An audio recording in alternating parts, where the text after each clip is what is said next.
La première apparition en animé de Mario n'était pas dans un film japonais sorti en 86, mais dans un show américain sorti en 83. Moi c'est Juju et chaque semaine je t'apprends un truc sur l'animation, en plus de moi-même en faire. Au début des années 80, c'était un peu l'âge d'or des bornes d'arcade aux États-Unis et les jeux vidéo étaient très populaires avant qu'Atari essaye de commercialiser tout ça et manque de détruire le média chez l'oncle Sam. Pourtant, ces machines ont déjà un franc succès aux côtés des jeunes et CBS cherchait de nouveaux programmes. Saturday Super Arcade est une série d'animation américaine créée par la boîte Ruby Spears, fondée par deux anciens de Hanna-Barbera, Joey Ruby et Ken Spears. La série a été diffusée sur la chaîne CBS le 17 septembre 1983. Chaque épisode est sorti comme une compilation de plusieurs segments courts, issus de l'âge d'or des jeux d'arcade. Donkey Kong, Qbert, Kangaroo. Et c'était une idée géniale, car tout le monde était gagnant. D'un côté, tu avais CBS qui pouvait exploiter les stars du monde du jeu vidéo pour accrocher les enfants à la machine télévisuelle au lieu qu'ils aillent dehors se faire des amis.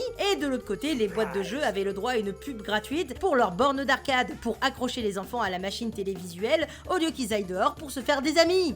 Que demande le peuple? Alors je pense que des héros comme Frogger ne vont pas parler à beaucoup de monde. Oui, je parle bien de ce jeu où t'as un bactracien qui traverse le périph' et j'apprends comme vous que le lore de cet univers est bien plus complexe qu'une prévention routière pour les panneaux ralentir passage d'animaux. Mais ce qui nous intéresse, c'est surtout Mario et Donkey Kong. Le jeu cartonne, pourtant la série se permet des libertés dans le lore. Ici, Mario n'est pas charpentier, oui il deviendra plombier bien plus tard, mais travaille dans un cirque et Donkey Kong est son animal vedette. Problème, le singe n'arrête pas de s'échapper et on suivra les aventures du primate dans les rues de New York, aidant les citoyens victimes de scélérats en tout genre, pendant que Mario et Pauline, sa copine de l'époque, essayent de l'attraper tout en l'empêchant de faire des bêtises. Alors, il y a aussi un programme sur Donkey Kong Jr., le fils qu'on n'a plus jamais revu de Donkey Kong. La différence, c'est que lui vivait sa vie de jeune délinquant de son côté, sans trop avoir le plombier charpentier aux fesses. Et c'est pareil pour les séries qui mettent en valeur les autres héros. Des libertés ont été prises, parce que va écrire un roman aussi gros que la communauté de l'anneau avec Qbert, mais c'est quand même la première fois qu'on verra du Nintendo, du Konami et du Sega. Oui, Frogger c'était du Sega dans le sens où c'était les éditeurs. Dans un même show, on a là le Super Smash Bros originel. La série n'a jamais quitté le pays de l'oncle Sam pour venir s'installer chez nous, hélas. Et les épisodes sont trouvables en très mauvaise qualité, dû au fait qu'il n'y ait quasiment pas eu de sortie DVD à cause des problèmes juridiques,